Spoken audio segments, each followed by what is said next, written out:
Você já sentiu como se estivesse vivendo a vida de outra pessoa? Não uma vida ruim necessariamente. Talvez você tenha um bom trabalho, uma família, amigos, todas as peças que a sociedade nos diz que formam a imagem da felicidade. Mas no silêncio da madrugada, quando o mundo dorme e só a sua alma está acordada, você sente. É um vazio sutil, uma inquietude que não tem nome. É a sensação de ser um ator em uma peça que você não escolheu, recitando falas que não são suas. Eu conheço essa sensação. Eu vivi com ela por tanto tempo que achei que era parte de mim.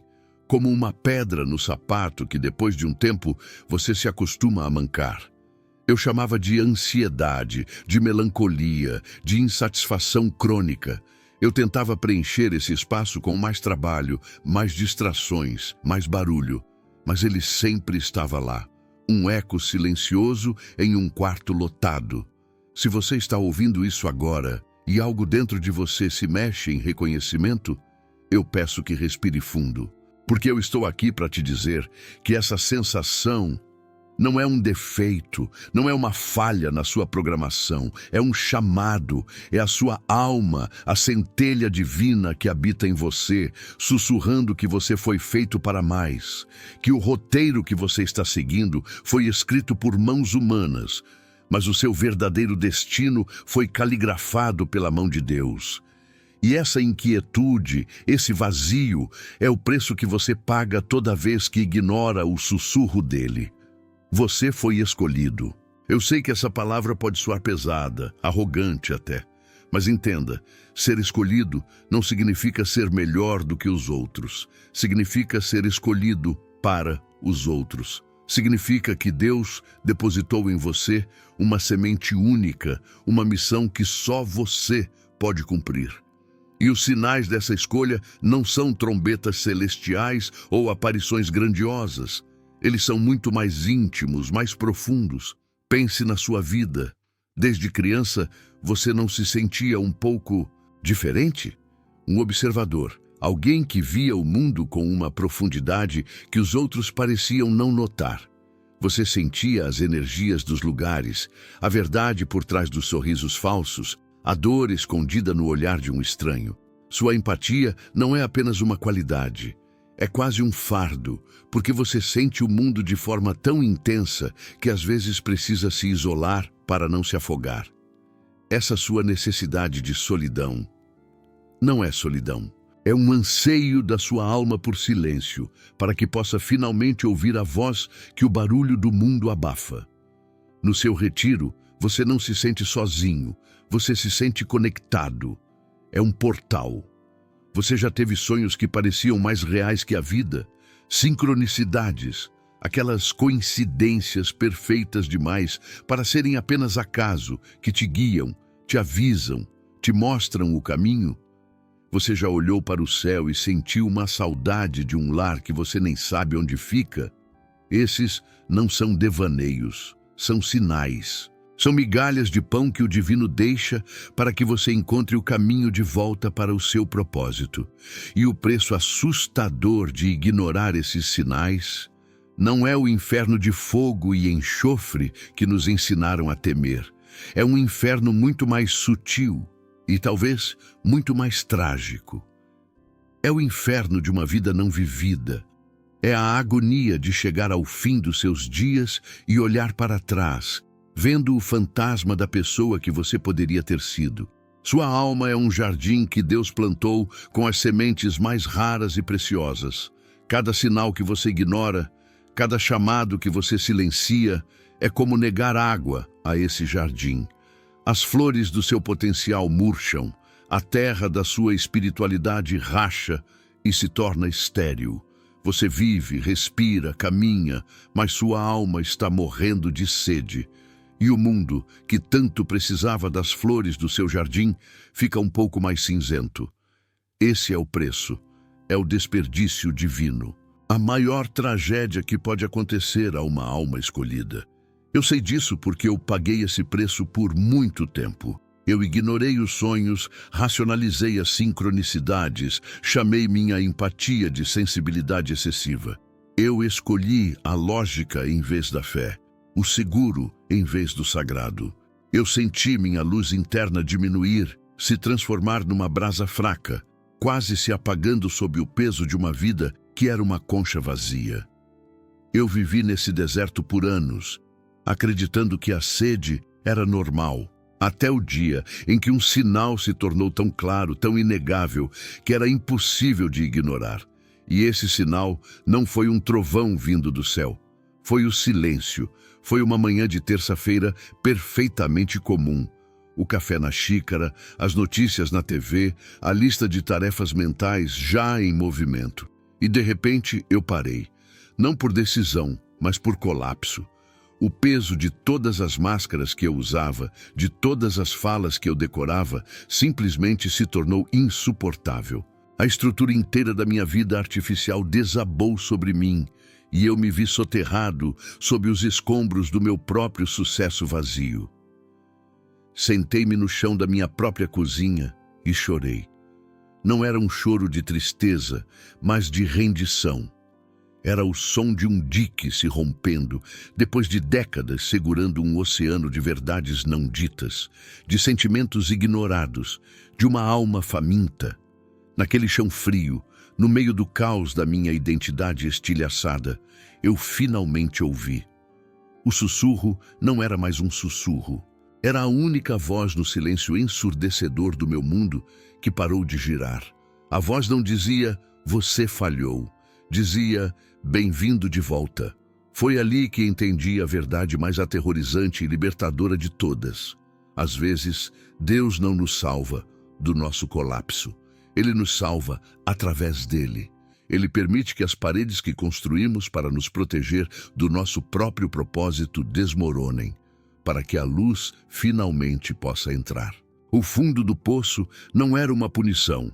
Era o solo fértil, onde a semente da minha verdadeira vida finalmente podia brotar, longe da sombra da árvore artificial que eu insistia em regar com suor e lágrimas. Aquele colapso não foi o meu fim, foi o meu verdadeiro nascimento. Foi a primeira respiração honesta da alma que eu havia mantido submersa por tanto tempo, com medo de que sua verdade me afogasse. Mas ela não me afogou, ela me ensinou a nadar.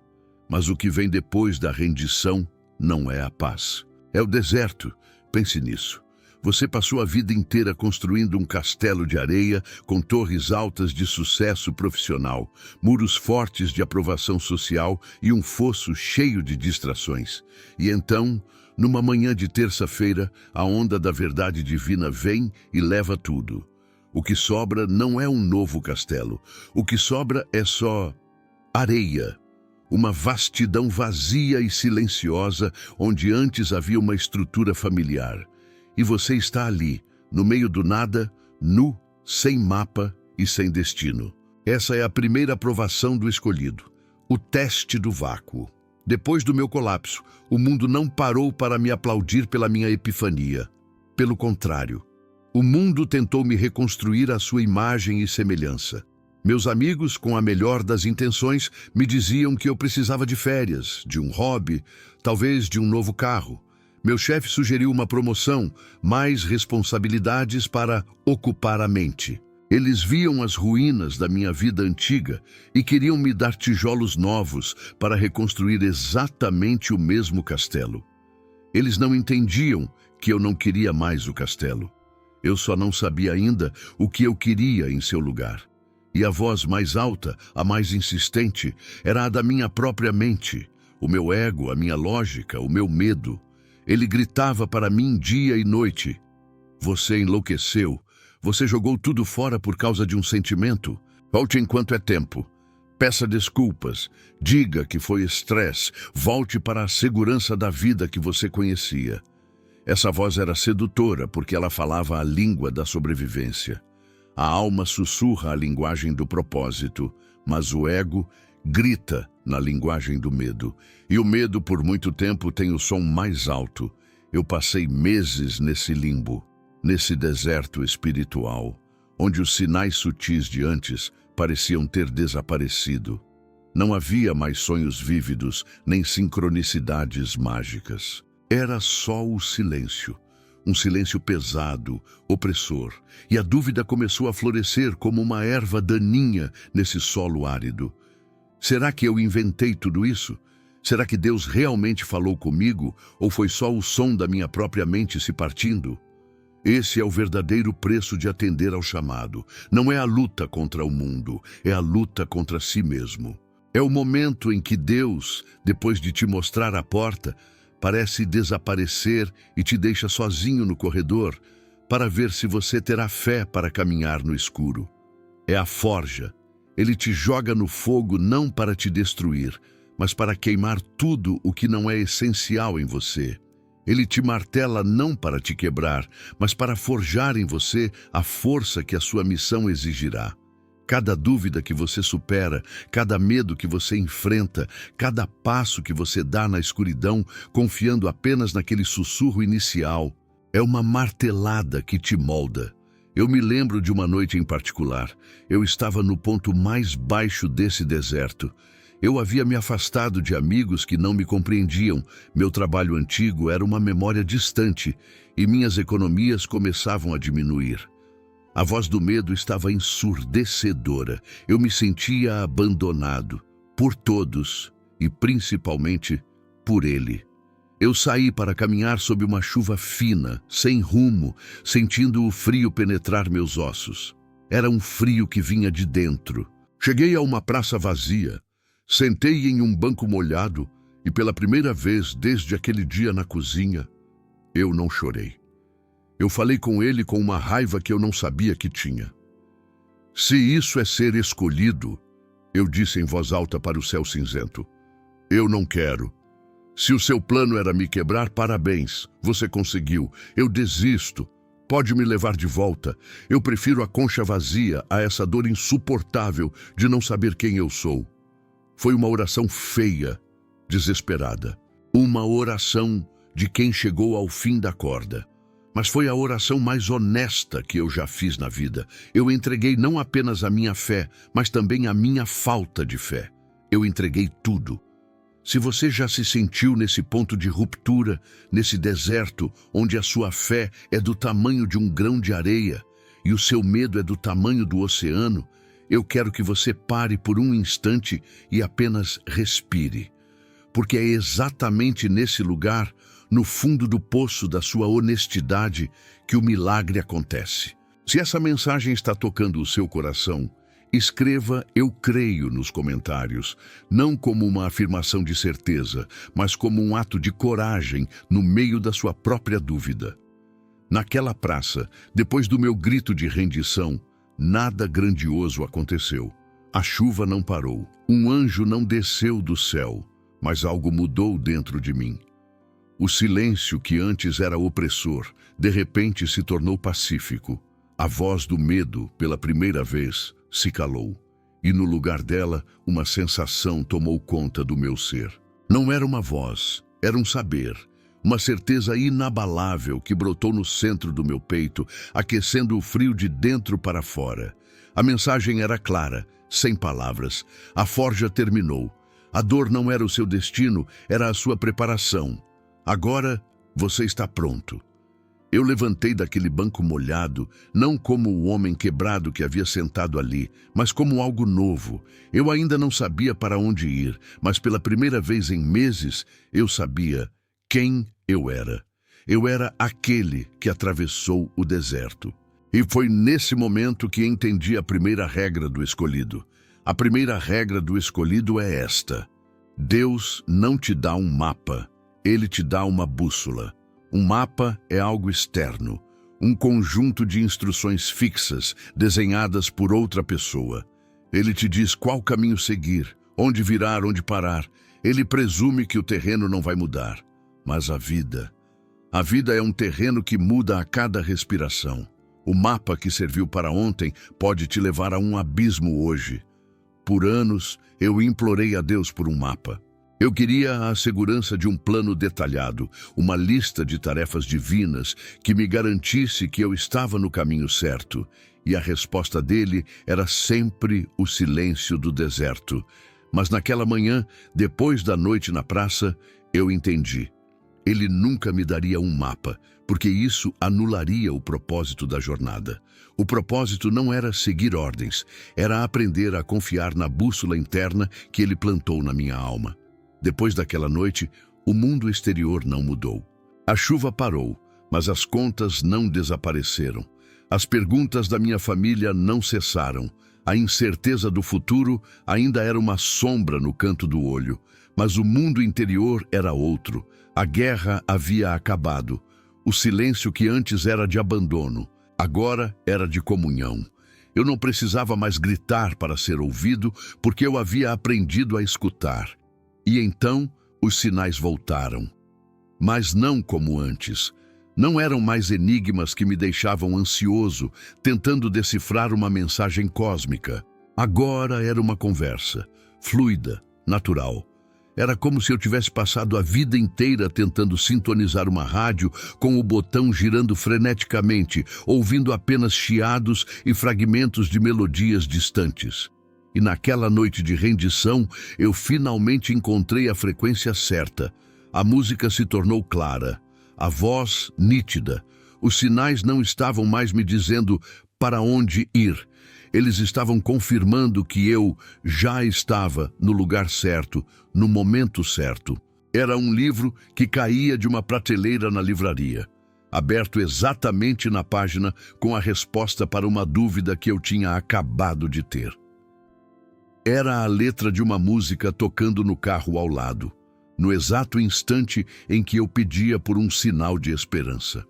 Era uma frase dita por um estranho na fila do pão, que se encaixava perfeitamente na peça que faltava no quebra-cabeça da minha mente. Eu comecei a ver a teia divina que conecta todas as coisas. O mundo não era mais uma coleção de eventos aleatórios, era uma sinfonia. E eu não era mais um espectador perdido na plateia, eu era um dos músicos. Eu tinha um instrumento único, e a minha única tarefa era tocar a minha melodia em harmonia com o resto da orquestra.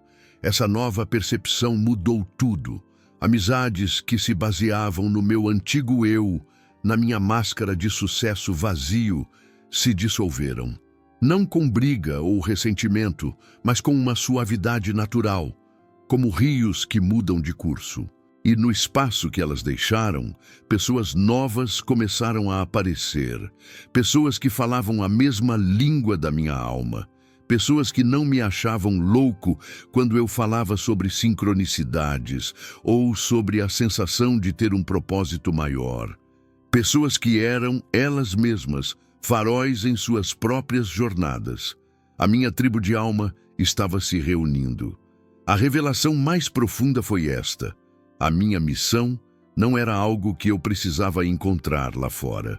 Não era um emprego, uma carreira ou um projeto. Era algo que eu precisava permitir aqui dentro. A minha missão era simplesmente ser eu. A minha versão mais autêntica, despida de medos e de expectativas alheias. O meu trabalho não era salvar o mundo. O meu trabalho era curar a mim mesmo, alinhar a minha vida com a minha verdade. E deixar que a luz que resultasse desse processo iluminasse naturalmente o caminho para os outros. Ser um farol, ser um porto seguro, ser a prova viva de que é possível atravessar o deserto e encontrar um oásis interior. A bússola que ele me deu não apontava para o norte geográfico, apontava para um sentimento, ela apontava para a paz, para a expansão, para a alegria. Toda vez que eu tomava uma decisão que me trazia essa sensação de paz profunda, eu sabia que estava indo na direção certa. Toda vez que uma escolha me trazia contração, ansiedade e medo, eu sabia que estava me desviando do meu norte verdadeiro.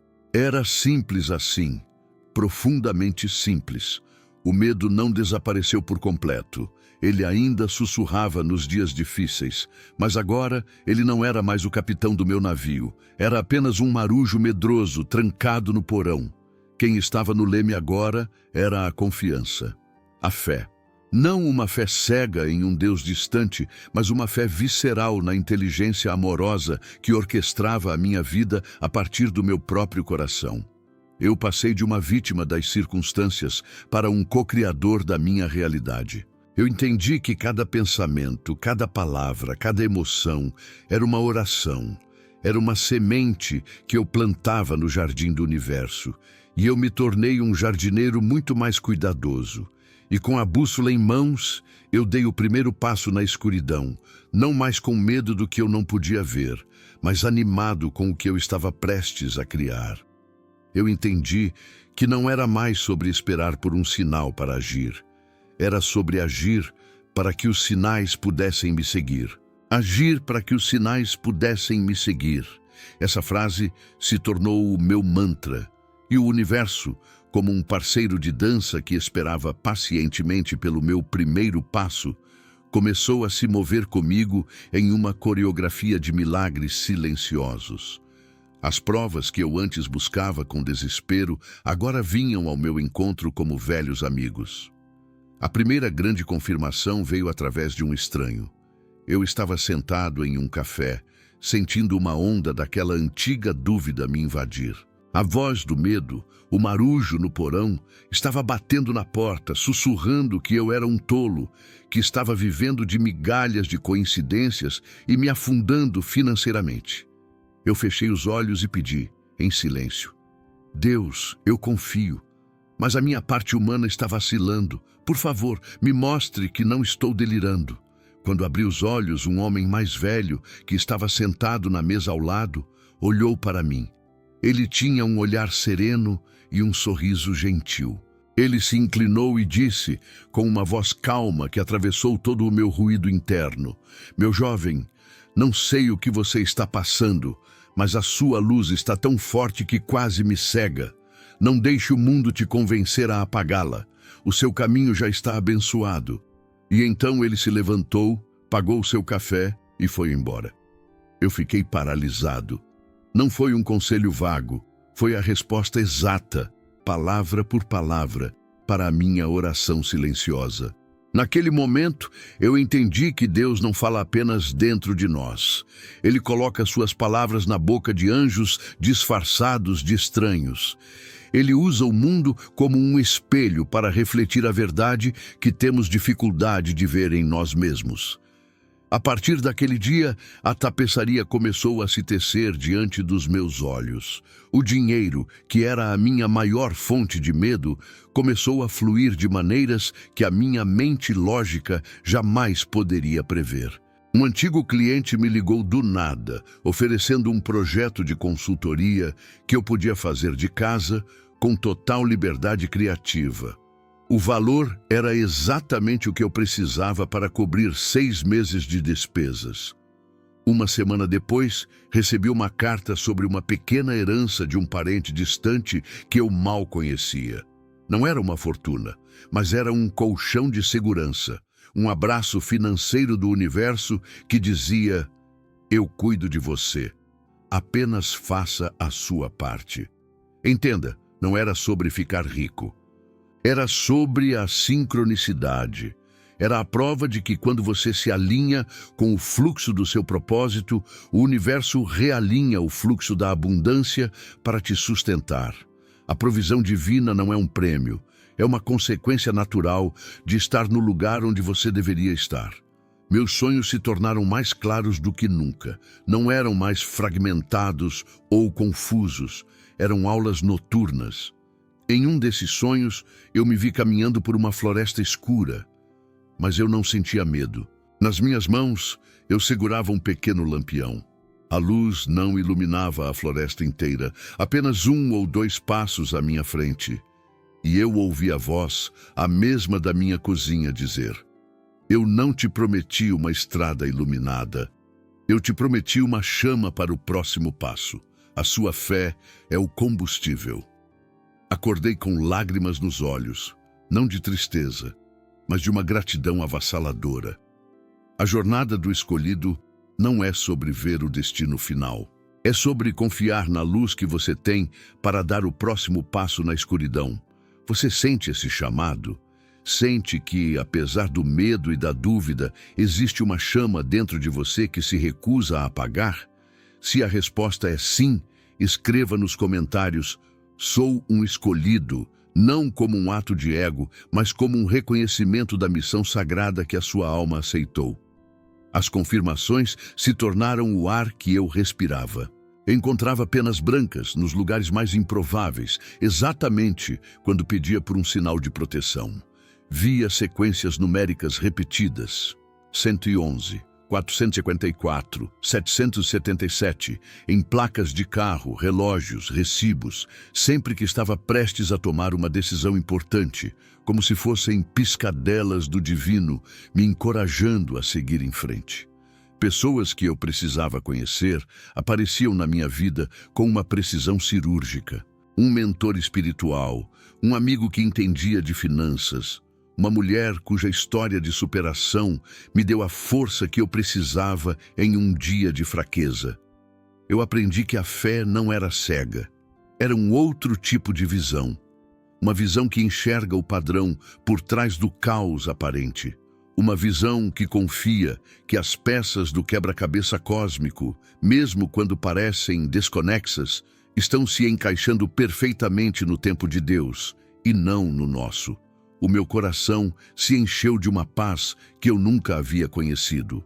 A inquietude, aquele vazio que me assombrou por toda a vida, foi preenchido, não por coisas externas, mas por uma certeza interna. A certeza de que eu não estava sozinho, de que eu era amado, de que a minha vida tinha um significado que transcendia o sucesso e o fracasso mundanos. Eu finalmente me sentia em casa, não em um lugar, mas em um estado de ser, em comunhão. Eu achava que essa paz, essa enxurrada de sinais e milagres, era o destino final. A recompensa por ter atravessado o deserto. Mas eu estava enganado. Aquilo não era o destino, era apenas o campo de treinamento. E então, em uma noite de meditação profunda, ele me mostrou o verdadeiro e assustador motivo de tudo isso. Aquilo não era o destino, era apenas o campo de treinamento. E então, em uma noite de meditação profunda, quando meu coração estava quieto e minha mente finalmente silenciosa, ele me mostrou o verdadeiro e assustador motivo de tudo isso. Não foi com uma voz de trovão, nem com uma visão de anjos. Foi com um entendimento que desabrochou no centro do meu ser. Uma verdade tão avassaladora e tão óbvia que eu me perguntei como não a tinha visto antes. A mensagem era esta: a sua cura nunca foi apenas sobre você. Cada lágrima que você chorou no chão da cozinha, cada passo vacilante que você deu no deserto da dúvida, cada noite em que você gritou para um céu silencioso, sentindo-se abandonado. Aquilo não era um teste para ver se você era forte o suficiente para se salvar. Aquilo era a sua graduação. Você aprendeu o mapa do deserto não para escapar dele, mas para poder voltar e guiar os outros para fora. Você sentiu a profundidade do abandono para poder olhar nos olhos de uma alma abandonada e dizer, com uma autoridade que só a experiência confere: eu sei onde você está e eu sei o caminho de volta. Confie em mim. O motivo assustador era este. A paz que eu sentia não era a recompensa, era a munição. A tranquilidade no meu coração não era o destino final. Era o combustível para a verdadeira jornada que estava apenas começando. Deus não me forjou no fogo para que eu pudesse me tornar uma espada bonita e ficar exposta na parede. Ele me forjou para que eu pudesse ser empunhado no serviço. De repente, tudo fez sentido. Aquela empatia que era um fardo, era o meu sonar divino, a minha capacidade de sentir onde a ajuda era necessária. Aquela necessidade de solidão era o meu templo, o lugar onde eu me reconectava à fonte para ter o que oferecer. As sincronicidades, os sinais, não eram mais apenas para mim, eram ferramentas, eram a linguagem que eu agora podia ensinar os outros a ler. Eu entendi que ser escolhido não tem nada a ver com ser especial. Tem tudo a ver com ser responsável. É como um médico que contrai uma doença, estuda cada sintoma em sua própria carne, descobre a cura e, em vez de guardá-la para si, passa o resto da vida ensinando outros a se curarem. A sua dor foi o seu treinamento. A sua escuridão foi a sua sala de aula. O seu colapso foi a sua iniciação. E é por isso que eu estou falando com você agora. A minha história não é a minha história. É um espelho para a sua. Tudo o que você sente, essa sensação de ser diferente, de não se encaixar, essa sensibilidade que o mundo chama de fraqueza, isso não é um defeito. É o seu equipamento para a missão. Você não se encaixa nos moldes do mundo porque você veio aqui para criar um molde novo. Você sente a dor do mundo de forma tão intensa porque a sua alma tem a capacidade de curá-la. Você, que está ouvindo a minha voz, que sentiu cada palavra deste caminho ressoar como um diapasão na sua alma, você não encontrou esta mensagem por acaso. Não existe acaso no roteiro de Deus. Você foi guiado até aqui. Este momento é um dos seus sinais. É o seu chamado para o próximo nível. O preço assustador de ignorar os seus sinais não é apenas o inferno de uma vida não vivida por você. É o pedaço do paraíso na terra que não será construído porque a sua peça fundamental estava faltando. É a pessoa que está no deserto, agora mesmo, orando por um guia, e esse guia era para ser você. Ignorar o seu chamado não é apenas uma tragédia pessoal. É um vácuo no plano divino, mas você não vai ignorar. Eu sei que não vai, porque a sua alma está cansada de viver uma mentira. Ela está pronta. A sua parte humana pode estar tremendo de medo, mas a sua alma está de pé, saudando o chamado que esperou por vidas inteiras para atender. A transformação não é sobre se tornar alguém que você não é. É sobre finalmente se permitir ser quem você sempre foi, por baixo de todas as camadas de medo e condicionamento que o mundo colocou sobre você. É despir-se de tudo o que não é alma. A sua missão não é lutar contra a escuridão. É ser a luz com tanta intensidade, com tanta autenticidade, que a escuridão ao seu redor simplesmente não tem espaço para existir. É ser a paz no meio do caos. É ser a clareza no meio da confusão. É ser o amor onde só há medo. Este é o seu momento. O campo de treinamento acabou. A sua verdadeira vida começa agora. Se esta mensagem ressoou no fundo da sua alma, se você sente o chamado para se juntar a esta tribo de faróis que estão despertando ao redor do mundo, então não hesite. Este é o seu primeiro ato de fé. Inscreva-se agora e junte-se àqueles que escolheram atender ao chamado. Afirme a sua decisão para si mesmo e para o universo. Escreva nos comentários: estou pronto para o meu chamado. Sinta o poder dessas palavras. Não é apenas uma frase, é um decreto. É a ativação da sua missão sagrada. Há outras almas perdidas no deserto agora mesmo, procurando por um sinal. A sua partilha pode ser esse sinal. Curta e compartilhe este vídeo. Faça com que esta luz chegue mais longe. Seja o anjo anônimo na vida de alguém hoje. E saiba que a sua jornada não termina aqui. Este foi apenas o despertar. Não saia ainda, porque o próximo vídeo revela o próximo passo do plano de Deus para você. Os primeiros passos práticos que você deve dar depois de aceitar o seu chamado. Ative o sino de notificações. Você não está mais sozinho nesta caminhada. Eu estou aqui. Nós estamos aqui. O despertar apenas começou. Bem-vindo de volta.